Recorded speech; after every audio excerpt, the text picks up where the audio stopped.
નમસ્કાર મિત્રો, ગુજરાતના હવામાનને લઈને મોટા સમાચાર સામે આવે છે.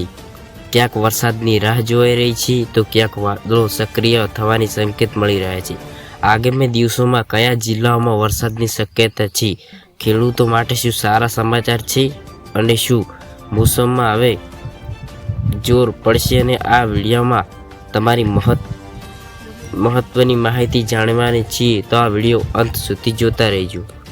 મિત્રો, હવામાન વિભાગમાં આજે તાજેતરના બુલેટિન અનુસાર ગુજરાતમાં કેટલાક વિસ્તારોમાં હળવી વરસાદની પ્રકૃતિ જોવા મળી રહી છે, જ્યારે અન્ય વિસ્તારોમાં વાતાવરણ હજુ પણ સૂકું રહ્યું છે.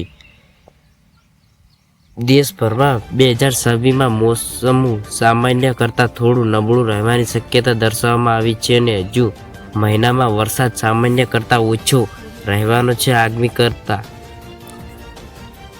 અને એમાં દક્ષિણ ગુજરાતમાં સુરત, નવસારી, વલસાડ અને ડાંગમાં વરસાદને માહોલ બનવાની શક્યતા.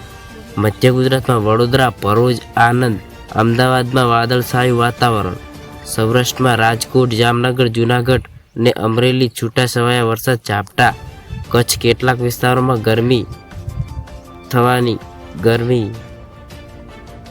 પડશે. ખેડૂતો માટે ખાસ ખેડૂતો મિત્રો માટે સૌથી મહત્વની સલાહ એ છે જે ભારે વરસાદની ખાતરી થઈ પછી જે મુખ્ય વાવણી શરૂઆત કરવી અને મોસમમાં ગતિ પર સતત નજર રાખવી જરૂર છે. મિત્રો, તમારા વિસ્તારોમાં વરસાદ પડ્યો છે નહીં? કોમેન્ટમાં તમારા જિલ્લાનું નામ જરૂર લખજો. અને જો તમે દરરોજ ગુજરાતના હવામાનને સૌથી ઝડપી અપડેટ મેળવવા માંગતા હોય તો આ ચેનલને સબસ્ક્રાઈબ કરવાનું ભૂલતા નહીં.